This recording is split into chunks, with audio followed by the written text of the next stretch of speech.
Everybody, good morning. Good morning. So, I have to tell you, I'm kind of psyched about this. So this is our first Organizational Solutions Friday morning coffee. Thank you for being in attendance.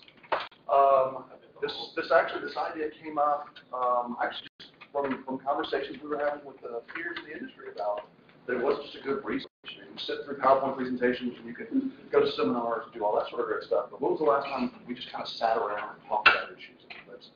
And that's the idea behind this. We want this to be open and conversational.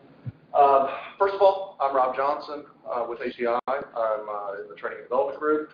This is my partner in crime, Jen Lackey. She is over Organizational Solutions, and this is her baby. So I'm lucky enough to get to help out. So a couple things today. I want to introduce our panel. We have Caroline Trawick, David Padgett. Caroline, I have to read this because there's a lot to remember because they're both fairly substantial. Has been with Employee Assistance Program since 2006, which covers over 10,000 employees. She is a certified addictions counselor and a certified employee assistance professional. She is also one of 2 team coordinators for the state through the International Critical Incident Stress Foundation for Traumatic Events. She received her undergrad in psychology from the University of North Carolina in Charlotte, and she received a Master of Science in Human Development and Leadership from Murray State University. David is joining us today from Willson Jones Carter, Baxley. He is a workers' comp attorney. He practices here in Greenville. He got his undergrad from Clemson, and he got his Juris Doctorate from USC School of Law. And basically, he functions primarily in workers' comp. That is your field of expertise.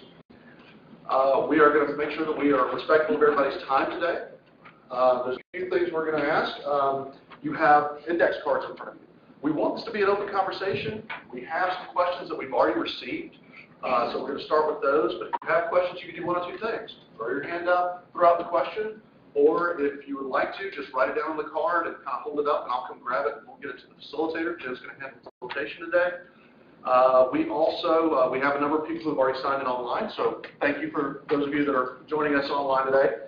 And we will also be recording this and setting it up so that it can be viewed later. So if there's anybody that you feel like needs to see this, we will be sharing it openly with everyone. Beyond that, for all of you Twitter heads out there, hashtag OSFMC if you want to talk about it. Let's get the word going. You also have some information about the next event, our June event. We already have our speakers lined up. We'd love to see you again. If you feel like this is beneficial, please invite the people you know and want this to grow. So I'll turn it over to Jen. All right. Good morning. So our topic this morning is stress in the workplace and when does it become compensable in the workers' comp. And so I thought we'd start with Caroline and just kind of start with basics, fundamentals.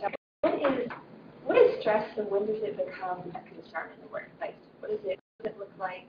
How can you recognize it? Well, I think a good starting place is what is stress?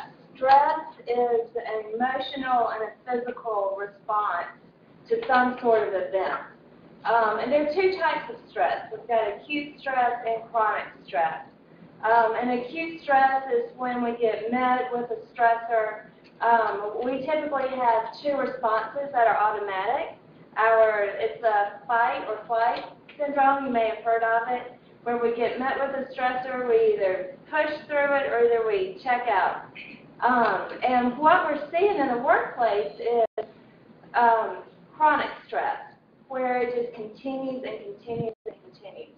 So when people are met with their stressors and job pressure, that stress level is not necessarily acute. It just continues and continues to build. And it comes out in lots of different ways: depression, anxiety, substance use problems, and that's what y'all are seeing. So there are a couple different ways, and we'll talk a little bit about that today on what is it that y'all can do from an employer's standpoint. And just to kind of elaborate on what she's saying, when she talks about an acute versus chronic situation, so the way that applies to workers' comp is an acute situation would be like a bank robbery, or people witnessing an employee get killed by a machine or something like that. A chronic situation may be something like, the classic situation we have is a banker who's used to working 40 or 50 hours, and then all of a sudden he's going through a merger, and for the next 4 months he works 10 to 12 hours a day in an extremely stressful situation. So it's a little more chronic in that it goes on for months at a time. So, I'm gonna date myself, but that's okay. So my first claim with stress in the workplace was about 15 years ago. And when I received it, I mean, I thought it was going real crazy, like sort of have a claim, a work stress claim. And I haven't had one for years. And then now they're becoming so prominent in the workplace. And I called you just a couple of weeks ago about a work stress-related issue with one of our clients. So what's happened within the last decade is causing stress to really emerge as something that is a huge concern in the workplace, as well as being compensable. Really significant changes in the workplace. One of the biggest changes that we're seeing is that the family household has shifted so significantly. This is the first time in American history that we've got 4 different generations working side by side. We've got the traditionalists who are on their way, who are delaying their retirement, the baby boomers who are active in it or peaking in their careers, Generation X and Gen Y, or the millennials. And the family systems have shifted. Right now we're seeing such a shift from a one person or one family income earner to 2. And so the stressors have changed at home. Who's getting the laundry done? Who's getting the bills paid? Who's doing the grocery shopping? And then you add in job stress and children, and it's just the stressors are a lot more severe and longer lasting than they used to be. So we're seeing a big shift in how the stressors are playing out in people's lives, and of course it's coming to work. Whether it's absenteeism, party, substance use, poor attitudes, lack of productivity, lack of presenteeism, and y'all see it. And you also see it in your insurance costs. The number one drug being prescribed right now are antidepressants. So what can we do instead of just pushing medications? What can employers do to decrease that stress and recognizing the changes in the system? I'll let David talk about that.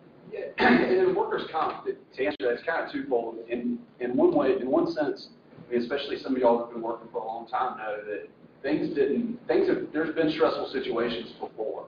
And part of it is that we're learning more about how to treat and handle those. So it may be that there were cases or situations or things that happened in the past, but we weren't as sensitive to those, or we weren't as, like you talk about the medications being prescribed, all these things, when we look at the numbers, are exponentially higher and increased. So part of it is an awareness and a change in the way that we treat and respond to things that has occurred.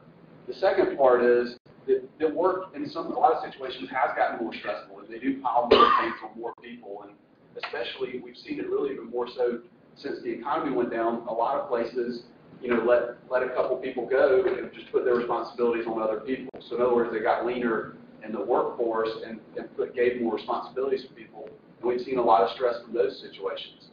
But the other thing is, it's important to keep in mind, and this is where the workers' comp varies a little bit from what she's saying, is that she's exactly right. The combination of the increase in dual and families where both people work, all those things that cause more stress around the house. But at the same time, in workers' comp, that's where it's important for us as employers to differentiate. So if your stress is coming from home issues or other things, we need to be real sensitive and investigate and make sure that we understand all those issues and that we can separate the two. Yeah, and something that comes to mind when I think of stress, who does not have a smartphone on you right now at this moment? Is there anyone who does not have a smartphone? I have 2. Okay, how many have more than one smartphone on you at the moment? Okay. And so I think that's a huge factor as well, because we don't unplug. Rob and I were at an event last week, and we're Twitter heads, so that's probably not a hashtag here. But so we were at this event, and there were actually different media that we could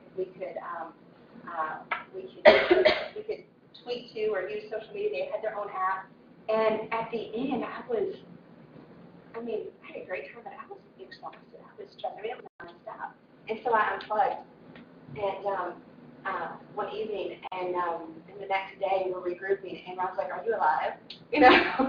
But it's like I needed to unplug. So for me, when I think of stress in the workplace, it's more just I'm constantly connected, and that I think that if we have an awareness of the demands that they're talking about, the work-life challenges, the work-life balance, and just keeping that in mind with our own team members, just to not demand that we're constantly meeting them 24/7. And something I want to tie into what Caroline said, you mentioned about what employers can do. And, what are some things that employers can do to help, number one, acknowledge that this issue is real, right? And to be proactive and to look for that. And then are you seeing that there are some employers that are doing some great things that maybe we can share as best practices? Employers actually have a lot more options that you may or may not be aware of. I think one of the most affordable options out there to support employees is having a great employee assistance program in place. They've been around since the early 1900s. And from there, you're able to fully support the employee and the family systems. They've got availability to free confidential counseling sessions. From an organizational standpoint, I'm working with a manufacturer actually this afternoon for about 400 or 500 employees where they've got so much stress in the workplace, they're running lean, that folks don't even want to take breaks because when they come back to their office, there's so many emails. The meetings are just relentless, and they are just so stressed out. So we're coming in and developing very, very specific stress management program just for them, from yoga classes to weight loss programs and support groups, walking clubs, gyms and gym memberships. We also do a lot of stress management training, and we also work individually and with groups on how to maintain and lower. And we've got different tools and screens that we use to measure company satisfaction, their burnout scores, and where their stressors are. And so we look at those, and we're able to go in and measure about every 6 months to see how we're doing and what changes need to be made. So employers really do have lots of great and affordable options out there to support your employees so that you're getting the most out of them too. Mm-hmm. And probably just to make sure that those offerings are diverse so it meets kind of different needs. Mm-hmm. So as far as, are there anything that you're doing within your workplace to help with this? Maybe something that Caroline mentioned that you can share an example of, or that you're doing that's unique that wasn't mentioned. Anybody want to share some great examples? How many of y'all do appreciation lunches? Might be a good time to start. But that's a great way to be able to let your employees know how much that you appreciate all that you're doing. And that's a fairly quick and easy thing that you can roll out. What we can cover. I was going to say, from our standpoint too, and it's a little bit different than what she's saying kind of from the day in and day out, but if you do have a traumatic event at work, or if there is something serious that happens, it helps so much with our commissioners, and when they look at it and evaluate the cases, and when we're bringing issues in front of them about it, is if we offer things. So in other words, we had a bank that was robbed for 2 or 3 times in like 6 months, and they offered the counseling, and that was really important to the commission. That right up front they said, here we're going to have this counseling. You can do it in groups, you can do it individually. But laying those things out rather than being ordered to provide them makes a huge difference in the impression with the commission. On the EAP side, I've worked with Caroline for over 10 years, and in the past when I've had traumatic events that have happened at work, something that was good, like I worked in manufacturing, and so primarily where I worked, and they didn't want to go. I had and I can think of a couple of events that I won't go into detail, but under the safety umbrella, but that I want to just make an option, make it voluntary if they attended. And Caroline said, in this such situation, absolutely not. Like, you need to make this a mandatory session. So she met with everyone who witnessed an event that occurred in the workplace. And a couple of the guys, I'm thinking of one who was just in tears when he came to my office later, and thanked us. So, sometimes we might want to think, let's just make it voluntary. And sometimes it's necessary to help them see what they don't think they need. And if you would like to maybe drop your card to Rob, I can get with Caroline and we can share with each of you the different options that you can implement, maybe some that we haven't mentioned today. So let's move to David for a few minutes. So at what point does stress become compensable under workers' comp? Yeah, so basically the standard that we look at, like we've kind of explained and laid the groundwork for, stress is in everyone's life. And so if you just go to your supervisor and say, hey, I'm stressed out, I can't work, then every single one of us could do that. The standard in workers' comp is extraordinary and unusual. It's something that shocks the conscience. So in other words, one of the main examples we use, there's a case about a banker, and that's really a good illustration of that. It's also about what you signed up for, what you expected, what you were anticipating doing. And he was working, 40, 50 hours a week, and then all of a sudden this merger comes, and his job's on the line and everything else, and he's working 70, 80 hours for months, and he just had a nervous breakdown. And when you tell somebody about it, if you were to tell somebody about the situation, they were just kind of sit there and say, oh, okay, I know 10 people like that, then it's not really shocking the conscience. But when you tell somebody and they say, wow, that's kind of crazy, then those are the cases that the commission is really looking at. And things that kind of differentiate, if you're having evaluations and you're getting on people, or you're even terminating or demoting someone, doing those things in private and doing them in an appropriate way will avoid them from being compensable. But the cases that have been found compensable is when you do things not only that are involved with work, but it humiliates somebody. So we had a case where a supervisor, fired someone and yelled at them in front of everybody in the office and made a big spectacle and embarrassed them and humiliated them in front of all of their peers. Well, that's totally different than calling somebody in your office and letting them go. So those are kind of some of the different things that we look at whenever we're deciding, is this just stress, or is this something that's so extraordinary and unusual that any reasonable person wouldn't be able to work for some period of time. And just to piggyback what David's saying, having the EAPs in place, if this guy could have gone and addressed his work stress here, perhaps we could have prevented a psychological or nervous breakdown and not necessarily end up in your lap. Exactly, and another thing to think about, like when I was saying about the, what you kind of sign up for or know you're doing, there's where this law really kind of differentiates is a lot of times they'll talk about police officers or people who work in emergency and traumatic situations. Well, those guys are going to see, there was a case where someone had to go to an injury of a small child, and for us to have to do some of those things out of nowhere when we don't do that, then it's going to shock our conscience a lot more. It's going to really impact us. Whereas for people who do it day in and day out, it's not quite the same thing. So a lot of it does depend on what your job entails. There's certain jobs that call for these things. It's not to say that a police officer or an emergency responder or someone who works in stressful situations can't have a compensable claim. It's just a little tougher standard because that's what they do for a living, and that's what's known kind of going into it. And again, with those situations with first responders, we would come out and do those debriefings and have crisis teams in place and able to respond within 24. I guess we've got some on-call folks who are 24/7, so that we can come out and do these psychological debriefings. Yeah, that's really good. And it really is so impactful for the folks and also for their families because people take it home with them and then they bring it back to work. There's no leaving it at the door. I think we used to have that mindset, and that's completely shifted, especially with the phone.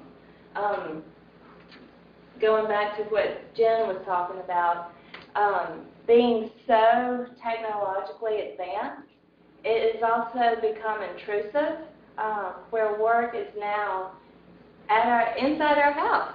How many folks sleep with their cell phone next to their bed? You know, if your boss came over, he would not come over into your bedroom. You know, leave your cell phones in the kitchen. Leave your work out of the bedroom. Those lines have gotten blurred because we are now just so able to very quickly respond and to take care of things, and we don't want to be left out. I've got a few stats that I'd like to share with y'all from a recent Microsoft survey from their employees. 38% of employees worked on tasks during the weekend. How many of y'all did that? Everyone's hands? 41% of people tend to panic when their smartphone battery goes low. 42% of employees do work-related tasks at home in the morning before leaving for work. Guilty. 44% of people do work-related tasks when they get home from work. Guilty. You know, work has become so part of our personal lives, and I think we've got to be aware of that impact of stress related to our employees. Jen, Yeah. I had a question emailed in that actually I think is going to apply to both. As employers, what are some of the signs that we should be looking for, whether it be an individual or in a group, that levels of stress are rising? And even if people aren't coming to us and asking for help, and then also, David, if someone comes into my office tomorrow and says, I'm incredibly stressed out, I can't work, what do I need to do? So what do we need to look for, and how do we need to address it if it occurs? Just some of the signs of symptoms is typically a cluster when we're looking at individuals. If you know someone who's typically pretty even-keel mood and you start seeing big dips in their mood, that's an indicator that something's going on. Big changes in mood, trends such as absenteeism. Are they calling out late? Are they leaving early, coming in late? Are they calling out on Mondays and extending that 3-day weekend? Are they leaving early? Are they hitting happy hour 5 days a week? You've got an idea of what you see with someone. And I think instead of necessarily looking for concrete stuff, just being aware of what you know with the person and what changes you're seeing. And from our end, when someone does tell you that, so in some ways they're putting you on, it's important to kind of keep some of the same perspective that you would have if someone had an acute physical injury. So when that happens and they tell you about it, they put you on notice. And if somebody tells you, hey, I'm having problems, I'm stressed out, I'm having problems working, in this situation we have to kind of see where they are with it. So if they get counseling and continue to work, then that's one thing. But if they get counseling or they're seeing somebody and the counselor says, look, what this guy experienced, you know, from this third bank robbery or from seeing his friend or from work or from this work stress that he's had for 5 months is so bad that he may even be having physical symptoms because of the high levels of stress, or I don't think this person can work. And so if you get to the level where a specialist is saying this person's work-related stress, and that's important, you need a causation statement from the physician saying the reason they can't work is related to the work stress, then the person can go out on what's called temporary benefits, and workers' comp can be responsible for weekly benefits until the physician or specialist says, hey, this person can come back. And that's what we want to make sure that, you know, once they tell us that, they are letting us know.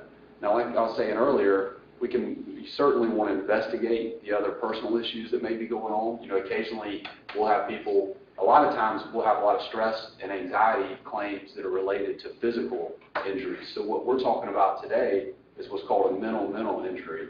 Sometimes you'll have what's called a physical mental injury where somebody gets hurt and then claims that they have stress or depression or anxiety because of their physical injury. And so what we want to do is really understand, you know, sometimes people say, well, I can't work because of the stress, and then we look into we subpoena their family doctor records, and it says, you know, extremely stressed because mom has cancer, or extremely stressed because husband lost job, or dealing with other family issues. So we have to make sure that we keep work-related issues, you know, separate from the combination or the other issues that may be going on. Something that you just mentioned that I've learned, because when you said that if they tell you, then they put you on notice, right? Well, so what does that remind us of in HR? That reminds us of FMLA or ADA, right? They don't have to tell us. They basically have to give us reason to believe. And so if someone puts me on notice for ADA or FMLA, immediately, you know, the HR professionals, we're going to start walking through. We know those processes, right? And so this is a little different in that if someone puts us on notice for workers' comp, so do we then move towards contacting our EAP, or do we move towards filling out an injury report and going through our carrier? Like what's, because I'm just gonna, I don't want to speak for everybody, but if someone comes into my office, my first inclination is not going to be to want to call my carrier, right? Yeah, I certainly understand that, and that's where, again, this issue is somewhat distinct from, you know, anytime somebody tells you, look, I picked up that box over there, and even if nobody was looking and we have a lot of suspicions, and they say, I picked up that box and I want to go see a doctor, it doesn't mean we're accepting it, but we of course have to fill out our first report and at least let the carrier know so that the appropriate steps can be taken and we can contain the case. Now with stress, of course, you may have, like you say, you may have people come in and all of us are stressed. And so all of us are having issues and may feel like, hey, it's Friday, I'm stressed, I don't want to work. So once we substantiate the normal everyday issues and we get into the shock to conscious, extraordinary and unusual, where we have that, person who's either working crazy hours or is under an extreme amount of stress or like the case with the third bank robbery. When we get to that level, I would highly recommend that you let your carrier know. Because if somebody's at that stage and they're coming to you and saying, I can't work, I can't do it, and you're getting them to someone and they're saying, look, this is substantiated, you need to make sure that those things are under workers' comp. Because from an attorney and even from your liability carrier's perspective, these cases can be managed, and I'm sure you should say the same thing, they can be managed and handled so much better if you let us know right away. And that's where we can investigate to determine, are there other factors, are there other issues? But if you let us know, the sooner you let us know, it doesn't necessarily mean that we're accepting it, but we have to start handling the case. And there's a difference between the two. It may get to the point, and you may call, a lot of times you can call right away. In the fact scenario, I'd say, look, the commissioner is going to find that compensable. You need to get it in. We need to get them treatment. And so that, like I was saying earlier, it looks favorable to the commission that we're taking care of our people. We're doing the right things. So I guess to rehash that, as soon as you get it in, you need to assess and determine, is this normal, is this every day, or is this extraordinary and unusual? And if so, then you need to let your carrier know and call an attorney. I mean, it's great to have a relationship with any of us. We get calls all the time from people, that we never do anything with the case other than give them advice on what to do from there. So if you have any questions or are in that situation, I would highly recommend that you call someone too. So something that you talked about is like there's an event. So for example, like a bank robbery. Some of us I know are in manufacturing. I don't know all industries who are present.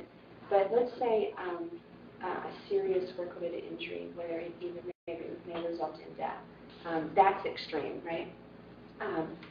Are there examples in maybe in a manufacturing setting that you can think that could be basic or extreme? Yeah. So I had a case, I guess about a year and a half ago, where a guy it was really gruesome and it was terrible. He got caught in the machine and people watched him die over several minutes. And it was horrific. And at that point, the people that watched it, we immediately said, we got to get these people, these are legitimate claims. They were saying they can't work. Some of them were vomiting and having other issues because they were so upset. And right away there, and from doing it, that shocks the conscience. I see 5 faces out in the travel and I tell you that story, they're like, wow, that would be horrible. But then if you have a situation where, unfortunately somebody's hand gets stuck and they, it crushes a finger or two and they're in pain, but unfortunately, those things happen. And if somebody sees their friend's hand get a couple broken bones, then that doesn't shock the conscience. I mean, we get a lot of issues and things that happen, and so you kind of have to. You have to take it case by case, and that's the tricky part about mental claims. But if it's something that if you told a friend about that, it wouldn't really make them grimace or be shocked about it, then those are the things that we say, look, I understand that wasn't enjoyable for you to see that, but it doesn't meet the standard of now you can't work because you saw someone have an injury to some bones in their hand. And just to piggyback that, sorry, go ahead. I was going to ask David, what's the risk financially from, is there a case where someone's just been able to say they were stressed and never had to work again? I mean, what's the risk from an employer's standpoint? That's a really good question. And so as attorneys, we kind of call mental cases kind of all or nothing. So that's one thing that's very distinguishable about the mental versus the physical claims. And I don't know how many of y'all are familiar with workers' comp, but if you hurt your back and you go to the doctor and you get a rating and then they give you a disability award and there's an identifiable amount and the back's worked 300 weeks and you may only be responsible for 30, 40 weeks at their comp rate. So that's a very identifiable amount. Well, with mental claims, it's all or nothing. It's either you get the temporary checks while you're out and then you're released and you can go back to work and you don't get an award, or it's this person can never work again and they're entitled to 500 weeks commuted at their compensation rate. So it's a very much a wide range. And typically the cases that we've seen where someone has been declared that they can't work again is when there's a combination of factors. So this person has been working in a sedentary job, like a clerk at a gas station. One of the ones that I can remember was someone that worked at a gas station, and that was really all they could do, was work in a sit-down clerical type job. It's what they had done for 30 years. And they were robbed 2 or 3 times. And the last time a gun was pointed in their face. And a commissioner simply found that this person can't go back to go into this grocery store and sit in this setting. And we all know that before this, they couldn't do anything other than this type of job. So it's really the combination of when the job is so bad and they're not going to be able to do that again, and their physical or mental, the other part's the mental. So what kind of vocational skills do you have? Are you employable now that you can't be in that setting anymore? And in the EAP, we tend to see quite a few folks who are out on workers' comp who are self-referral because of that psychological stress and impact. Whether it's, and we've worked with folks who've lost, like you said, some of the minor accidents in manufacturing, and then also the very, very traumatic events that have also occurred. So even if they go out in workers' comp, it's nice for an employer to be able to say, here's an EAP number so that you can get help. And so that we can help the families too through this difficult time in their lives and a transition. And the EAPs are also really great because it doesn't cost the employees anything.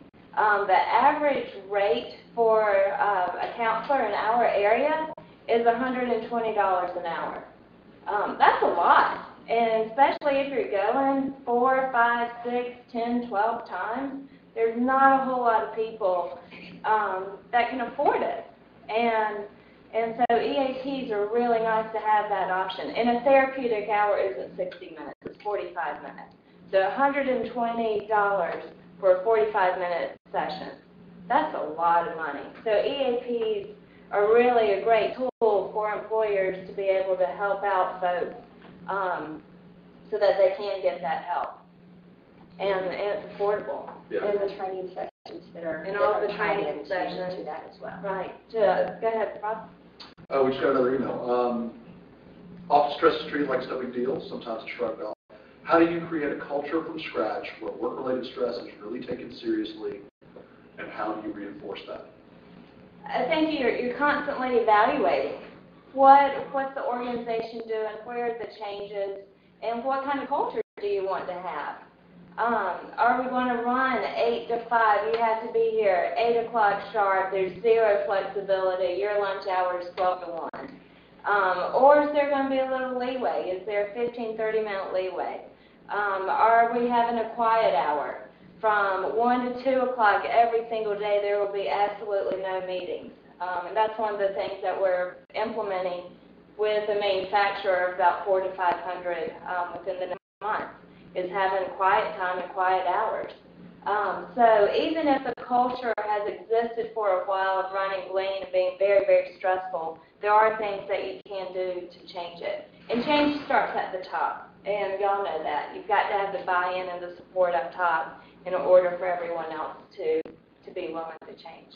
I think another big thing that's really important that we see is expectations. So there's certain jobs that just simply require some stressful situations, or all these things are great to do, but there just are some functions that we have to do that at times can be somewhat stressful. And for some people that's okay, and for some people it's not what they're looking for. And like right now, we're interviewing associates, and we have a really good balance at our firm, I feel like. But it's important for us to tell them, hey, these are the things that are going to be expected of you, and this is what we're looking for. So if it's, you might have to work this amount of hours, or these are the billing expectations, then someone can sit down and say, that works for us and our family right now, or that doesn't. So I think one thing, for your job is in the interviewing process, is making sure that people understand ahead of time what's ahead of them. This is what's going to be expected, and this is what we're looking for, and that way you can let people make a decision on their own whether that suits them or not. I mean, I had friends coming out of law school that went to some big firms that were very stressful and quit in 6 months. Well, probably should have sat down and thought about whether this is something that fits my life or not. And I think that's a big difference too. So we are kind of winding down. Does anyone have either a burning question that we haven't really discussed, that we haven't brought up? Does anyone have any questions? Something that Caroline mentioned, which it was a great tie-in, so thank you. You said, what kind of culture do you want to have? And I think that's key. The conference that Rob and I went to last week, it was the Great Place to Work conference in Texas, and it was exceptional. And it talked about that very thing, because it starts at the top, but every one of us in this room, we're HR professionals, right? And so our role is to influence those leaders. And where they might not know what they need, like the employee that I mentioned earlier, that's where it's really our role to help them to see what's of value for our team members. So, and I think making it measurable. When you can go into a workplace and measure burnout scores, stress scores, and satisfaction scores, and that's how you take it and demonstrate, hey, this is why we need change. And there's a big difference between being stressed out and burned out. Being stressed out is okay, because that helps us and gives us a little bit of motivation to get through a stressful situation. Burnout is that continuation of chronic stress where we've lost that motivation, and people just come in to do the same job, and there's no excitement anymore. So when we're able to recognize burnout and high burnout scores, then that really gives us a measurable outcome to be able to implement positive changes. Good deal. Well, we've promised to kind of do a hard stop. And if you have any questions, feel free to stay and ask. Whenever I went to an HR event and there was an attorney, I always wanted the free legal counsel. So I'm going to go ahead and offer that up. But I think that maybe what we can do as a takeaway is let's be the influencers within our organization. I had someone yesterday who asked if I had some time today to meet. And I said, yeah, let me look at my calendar. And I looked, and it was like 15 minutes in the entire day. I had a little sliver. And so it makes me think, like, to what extent can we continue at this rate, right? And to what extent can our team members and our employees continue at this rate? So let's be proactive, and let's help influence our organization and drive change. Thanks for joining, everybody. Next month, we have Harvey Jessup, who's the program manager of Voluntary OSHA. And I don't know about you guys, but when I worked in manufacturing, I did not want to call OSHA for anything, especially to ask about their voluntary program, unless I had like a burner cell phone and then threw it out the window, after. But he's going to be here, as well as we have Phil McCright from not from ZF, that's Rainey Adams. We have Phil from Honeywell, who's going to be here, as well as Rainey with ZF. They both participate in the voluntary program. I hope that Ashley can join us because she's with Barnett and they're part of the BPP program as well. So it's going to be a great session, and Harvey will not know who you're, what organization you're with, so it'll be a great opportunity to ask some great questions to OSHA. All right. Thanks Thank you, very Caroline. much. Thank you both. Thanks for having Thank you all us. for having us. Enjoyed it. I